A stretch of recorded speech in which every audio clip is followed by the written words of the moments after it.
Varahi silks మన నెల్లూరులో September 25వ తారీఖున గొప్ప ప్రారంభం. నమస్తే అమ్మా. నమస్తే అమ్మా. అమ్మ, ఆదివారం అమావాస్య వచ్చినప్పుడు జనరల్ గా ఆ రోజుని మనం అంతా ఎలా సద్వినియోగం చేసుకోవాలి? అసలు ఆదివారం చాలా గొప్ప రోజమ్మా. సూర్యుడు ప్రధానంగా ఉండేటటువంటి ఆది అంటే మొదలు మనకి. వారాలన్నీ కూడా వారాల పేర్లన్నీ చూడండి, అన్ని గ్రహాల పేర్లే ఉంటాయి కదా. అవునమ్మా. సోమవారం చంద్రుడు, మంగళవారం కుజుడు, బుధుడు, గురుడు, శుక్రుడు, శని అన్ని వాళ్ళ పేర్లేగా.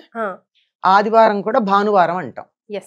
భానువారం అంటే సూర్యుడు మొదటిది అనే ఉద్దేశంతో ఆదివారం అంటూ ఉంటాం. ఎందుకంటే ఆ రోజు తప్పనిసరిగా ఆ గ్రహం యొక్క ప్రభావం అధికంగా ఉంటుంది మనుషుల మీద, ప్రకృతి వాతావరణం అంతా కూడా. ఇది ఎంత శాస్త్రీయం అంటే ప్రపంచంలో ఏ ప్రాంతంలో వాళ్ళైనా వాళ్ళ భాషల్లో వారాలకి ఈ పేర్లే ఉన్నాయి. ఇంగ్లీష్ లో కూడా ఇవే పేర్లు కదా. SUN Sunday, Mann moon day, అట్లా అనమాట. సాటర్న్ సాటర్డే, అట్లా ఈ గ్రహాల పేర్లే ఉన్నాయి. ఎందుకు ఈ పేర్లు ఇలా పెట్టారు? భాష మారింది గాని విషయం మారలేదు కదా. ఎందుకు అంటే సూర్యోదయ సమయంలో ఏ హోర ఉంటే, హోర అన్నదే దరిదాపుల్లో ఇంగ్లీష్ లో అవర్ అన్న పదం వచ్చింది. HORA HOUR hour. ఏ హోర ఉంటే, ఏ గ్రహానికి సంబంధించిన హోర సూర్యోదయ సమయంలో ఉంటే ఆ రోజంతా ఆ గ్రహం ప్రభావం అధికంగా ఉంటుంది. సూర్యోదయ సమయంలో ఆదివారం నాడు ఏ హోర ఉంటుంది, దీన్ని బట్టి సూర్యుడిది ఉంటుంది. సూర్యుడి ప్రభావం. సూర్యుడు ఎవరు? ఆరోగ్యకారకుడు. ఆరోగ్యం భాస్కరాదిచ్చేత అన్నారు. ఆరోగ్యం ఎవరి వల్ల వస్తుంది? సూర్యుడు ద్వారానే వస్తుంది. అంతే కదండి. మన దేశంలో సూర్యకాంతి బాగా ఉంటుంది కనుకే ప్రపంచం అంతా గిజగిజలాడినటువంటి సమయంలో కూడా మన దేశంలో ఆ వ్యాధి యొక్క ప్రభావం అధికంగా లేదు. మనకి ఉండాల్సినంత లేదు. కారణం ఏంటంటే సూర్యకాంతి. సూర్యుడే ఎనర్జీకి కారణం. సౌర శక్తికి కూడా మూలం సౌరశక్తి మూలం అంటున్నాం కదా. మూలం సూర్యుడే కనుక శక్తి గాని పోషణ గాని చెట్లకి పత్రహరితం తయారు చేయించేటటువంటి శక్తిని ఇచ్చేవన్నీ మనకి పుష్టిగా ఆహారం ఇవ్వడానికి కారకుడు సూర్యుడే. వేడి, వెలుగు, కాంతి, ఆహారం ఇలాంటి అన్నింటికి శక్తి. అందుకే కదా మా ప్రత్యక్ష దైవం అంటాం. అందుకే ఆయన్ని ప్రత్యక్ష దైవం అన్నాం. మిగిలిన దేవతలు కనపడ్డా కనపడకపోయినా ఈయన కనపడతాడు. అటువంటి సూర్యుడి యొక్క శక్తి అత్యధికంగా ఉండేటటువంటి రోజున సూర్యుడిని ఆరాధించినట్టయితే మనకు ఆరోగ్యం బాగుంటుంది. అందువల్ల ఏం చేయమని చెప్పారంటే ఆదివారం నాడు అభ్యంగన స్నానం చెయ్యకూడదు. కూడదు. మనం ఏంటమ్మా రివర్స్ చేస్తామా? చెప్తాను, కారణం కూడా చెప్తా. ఆదివారం నాడు మాంసాహారము తినకూడదు. అవును, అదే రోజు తింటాం ఇన్ పర్టికులర్. అసలు దీని గురించి నేను సపరేట్ వీడియోనే చేద్దాం అనుకున్నాను, బట్ టాపిక్ వచ్చింది కాబట్టి చెప్పండి అమ్మా, ఎందుకు తినకూడదు? వై చెప్తాను. ఆదివారం నాడు బ్రహ్మచర్యం పాటించాలి వివాహితులు కూడా. ఏమిటి కారణం? ఇవి ఆరోగ్యానికి కారణం. సూర్యశక్తి చాలా ఉచ్చ స్థానంలో ఉన్నప్పుడు ఆత్మకారకుడైనటువంటి సూర్యుడు ఈ ఆత్మ వేసుకున్నటువంటి చొక్కా కదా శరీరం, ఇది చక్కగా ఉండేట్టు చూసేటటువంటి సమయంలో దీనికి కావలసినటువంటి దోహదం చేసేట్టు ఉండాలి గాని దీన్ని చెడగొట్టే ఉండకూడదు. మాంసాహారం మానవులకి నియమితమైన ఆహారం కాదు. కావాలని మనం డైల్యూట్ అయిపోవాలి, మనలో స్ట్రెంగ్త్ పవర్ తగ్గిపోవాలని ఇలా డిసైడ్ చేశారు. యాక్చువల్ గా అయితే మనకి వెడ్నెస్డేనో ఎప్పుడు హాలిడే ఉండేదంట కదమ్మా ఇది వరకు. పూర్వం ఒక్క అమావాస్యకు ఉండేది సెలవు. అమావాస్య పాడ్యమి ఆ రెండింటిని అనధ్యయన దినాలు అన్నారు. అనధ్యయన దినాలంటే చదువుకోకూడని రోజులు. చదువుకోకూడదంటే చదువు వద్దని కాదు అక్కడ అర్థం. ఉపాధ్యాయుల దగ్గరికి వెళ్ళి విద్యార్థులు చదవడం కాక వాళ్ళ దగ్గర నేర్చుకున్నది ఇంట్లో ఉండి వీళ్ళు నేర్చుకుంటూ ఉంటే ఉపాధ్యాయులు పూర్తిగా 2 రోజులు ఉపాసనలో ఉంటారు. వాళ్ళకు కూడా ఉపాసన చేసుకోవాలి. 24 గంటలు చెప్పడమేనా, వాళ్ళు కూడా జపాలు తపాలు అవన్నీ చేసుకుని శక్తి పుంజుకోవాలి కదా. దానికి సంబంధించిన రోజు అమావాస్య నాడు పట్టెక్కువ ఉంటుంది దేనికైనా. ఎందుకంటే అమావాస్య నాడు సూర్యుడికి ఎక్కువ శక్తి, పూర్ణిమ నాడు చంద్రుడికి ప్రధాన శక్తి ఎక్కువ ఉంటుంది, అమావాస్య నాడు సూర్యుడికి ఎక్కువ ఉంటుంది. అందుకే ఎప్పుడైనా సూర్యగ్రహణాలు అమావాస్యకు వస్తాయి తప్ప వేరే సమయాల్లో రావు. కరెక్ట్. కనుక అటువంటి సౌరశక్తి లేదా సూర్యుడి యొక్క శక్తి అత్యధికంగా ఉండేటటువంటి రోజు గనక తనని తాను బలోపేతం చేసుకోవడానికి చదువు చెప్పడం కానీ అవన్నీ పక్కన పెట్టి ఎవరికి వాళ్ళు సాధన చేసుకుంటారు. మీరు గమనించి చూడండి, అమావాస్య నాడు మీరు పూజకు గాని ధ్యానానికి గాని కూర్చుంటే చాలా తొందరగా కాన్సన్ట్రేషన్ కుదురుతుంది, డైవర్షన్ తక్కువ ఉంటుంది. అందుకని ఆదివారం సూర్యుడికి సంబంధించింది, అమావాస్య సూర్యుడికి సంబంధించింది. ఈ రెండు కలిసి వచ్చినప్పుడు ఆరోగ్యానికి సంబంధించిన నియమాలు బాగా పాటిస్తే బాగుంటుంది. సో ఆ అమావాస్య రోజు అస్సలు చేయకూడని పనిలో మొట్టమొదటి తలంటు స్నానం చేయకూడదు, అమావాస్య గానీ ఆదివారం కానీ. అండ్ నాన్ వెజ్ తినకూడదు. అట్లీస్ట్ నాన్ వెజ్, దాంపత్యం, అది బ్రహ్మచర్యం పాటించాలి. ఇవి పాటించినట్టయితే ఆరోగ్యం బాగుంటుందమ్మా. వేరే విషయాలన్నీ పక్కన పెట్టండి, మనకు ఆరోగ్యం కావాలనుకుంటాం కదా. 4 రోజులు బాగా ఆనందంగా ఉండాలంటే ఆరోగ్యం ఉండాలిగా. ఈ ఒక్కరోజు నియమం పాటించండి. కానీ మనకి ఈ మొత్తం కూడా మన శక్తి క్షీణించడానికి కారణమైనటువంటి ఈ 3 పనులు ఆదివారమే చేస్తున్నాం. ఆదివారం సెలవు గనక అభ్యంగనం, ఒంటికి నూనె రాసుకోవడం, నలుగులు పెట్టుకోవడం, తలంటు పోసుకోవడం ఇవన్నీ చేసేస్తాం.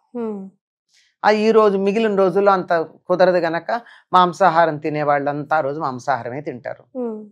లేదు తింటారు కానీ ఇంట్లో వండని వాళ్ళు చాలా మంది తయారయ్యారు ఈ మధ్య.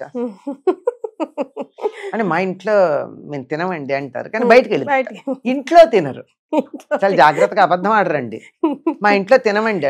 ఇంట్లో తినరంటే వాళ్ళ కుటుంబంలో ఎవరు తినరు అనుకున్నాను నేను. తర్వాత తెలిసింది ఏమిటంటే ఇంట్లో తినరు, బయట తింటారు అంతేగా. అందుకని బయటకు వెళ్ళి తినడం. మీరు గమనించండి, ఎక్కడ చూసిన హోటల్స్ అన్ని ఫుల్ ఉంటాయి ఆదివారం. అవునమ్మా. పోని కానీ ఏ మాట కామాట నాతో చాలా మంది ఈ మధ్య చాలా చెప్పడం వల్ల ఆదివారం మెల్లిమెల్లిగా తగ్గిస్తున్నారమ్మా ఫంక్షన్స్ కూడా.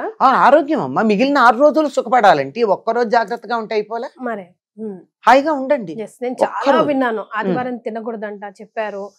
అందుకే ఈసారి నేను చాలా విన్నాను, తగ్గిస్తున్నామని చాలా విన్నాను. కానీ మంచి డ్రాస్టిక్ చేంజ్ కదమ్మా. చేసాం చెప్పగా ఎందుకే చెప్పాలమ్మా. మీ పేరే తీసుకుంటారు కూడా. అనంతలక్ష్మి గారి వీడియోస్ చూసాము, తినకూడదంట, అసలు ఆదివారం ఒక్కరోజు తినకపోతే సస్తామా అనే వాళ్ళు కూడా ఉన్నారమ్మా. అసలు ఇంకో సంగతి తెలుసా అమ్మా, మాంసాహారం తీసుకునేటటువంటి వాళ్ళు కూడా నాన్ వెజిటేరియన్స్ అని ఎవరినైతే అంటామో వాళ్ళు కూడా ప్రతిరోజు తినరమ్మా నాకు తెలిసి. ప్రతిరోజు తినరు, వారానికి 1 రోజో 2 రోజులో తింటారు అంతే. మిగిలిన రోజుల్లో మామూలుగానే తింటారు. అంతేగాని ఈ మధ్య కాలంలో నేను గమనిస్తున్న కొన్ని కుటుంబాల్లో ఎలా ఉందంటే ప్రతిరోజు ఉంటుంది. అసలు ఆ నాన్ వెజిటేరియన్ లేని పూట ఉండదు. పొద్దున మధ్యాహ్నం, పొద్దున ఒకటి మధ్యాహ్నం, అందులో వెరైటీలు ఉంటాయి కదా, రకరకాలు ఉంటాయి. ఏదున్నా లేకపోయినా తప్పనిసరిగా ఆమ్లెట్ అన్నా ఉంటుంది, తేలిగ్గా అయిపోతుందని కదా. ఇలాంటివన్నీ ఉండేటప్పుడు ఈ మార్పులు క్రమక్రమంగా చెప్పగా వస్తాయి. అందుకే ఏం చెప్తారంటే, ఎవరు వింటారు, గొంతు చించుకుంటావు, కంఠశోష అని వెక్కిరించే వాళ్ళున్నా 1000 మంది వెక్కిరించండి, ఒక్కళ్ళు వింటే చాలు నా గొంతు చించుకుంటే అని చెప్తాను నేను. సూపర్, చాలు కదా, మార్పు అయితే వస్తుంది. ఈవెన్ పిల్లల్లో కూడా అభ్యంగన స్నానం అన్నది కూడా భోగానికి సంబంధించింది. ఏమవుతుందమ్మా, ఉదాహరణకు ఒక మాట చెప్తాను వినండి. చక్కగా బాగా ఒంటికి నువ్వుల నూనె రాసుకుని అరగంట నాని ఎక్సర్సైజ్ చేసి తలకంతా నూనె పెట్టుకుని చాలా సేపు ఉండి ఎప్పుడో మధ్యాహ్నం కొంచెం ఆలస్యంగా స్నానం తలంతా రుద్దుకుని వేడి నీళ్ళతో తలంటి స్నానం చేసి వచ్చి బరువుగా నాన్ వెజిటేరియనో లేకపోతే వెజిటేరియన్సే కొంచెం హెవీగానో తిని కూర్చోండి, ఎలా ఉంటుంది? ఇంకేముంది, ఇంకా ఆ రోజు అయిపోయిందా, ముద్దపప్పు లాగా అక్కడి నుంచి అయిపోతారు కదా. అలా కాకూడదు. ఎందుకంటే ఈ రోజు నీ ఆత్మశక్తిని పెంచుకునే రోజు. సూర్యుడు నీ ఆత్మ మీద ప్రభావం చూపిస్తాడు. ఈ రోజు నువ్వు నిన్ను అభివృద్ధి చేయించుకునే రోజు.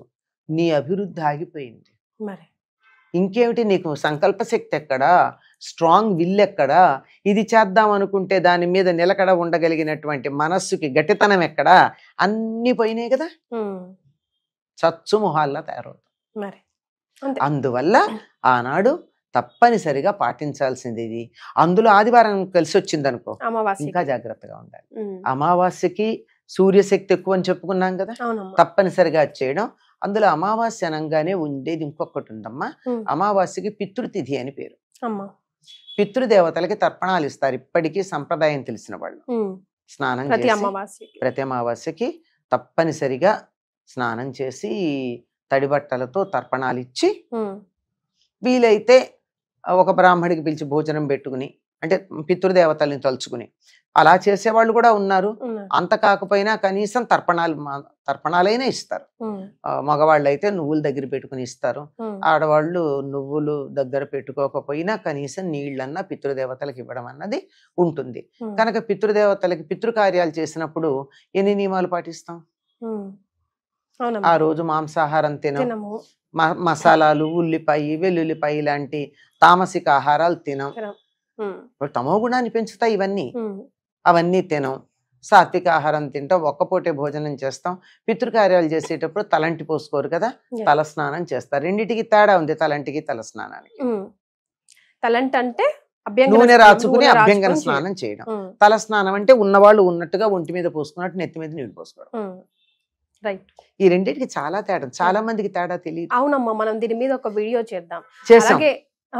మనం చేసిన వీడియో ఎంత బాగా వెళ్ళిందంటే చాలా మంది నాకు రెస్పాన్స్ కూడా ఇచ్చారు.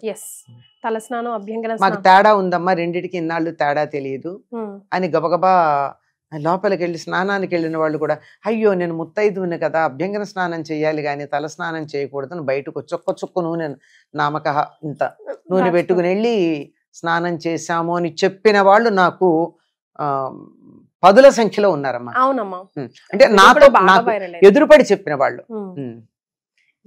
సో ఆదివారం అమావాస్యని ఇలా సద్వినియోగం చేసుకుంటే అమ్మకి కాదు, ఎవరి శరీరం వాళ్ళకి ఉపయోగపడుతుంది. నాకేం ఉపయోగం లేదమ్మా, అందరికి నాకు ఉపయోగం వల్ల 10 మంది బాగుపడ్డారన్న తృప్తి తప్ప ఇంకేం లేదు, అంతకన్నా ఇంకేం లేదు. వీలైనంత వరకు ఆరోగ్యాన్ని పెంపొందించుకోండి. శారీరకమైన ఆరోగ్యంతో పాటు మానసిక ఆరోగ్యం, ఆత్మ గట్టిపడడం ఈ వీటికి సంబంధించింది కనుక అది పెంపొందించుకుందాం. చాలా సంతోషం అమ్మా, ధన్యవాదాలు.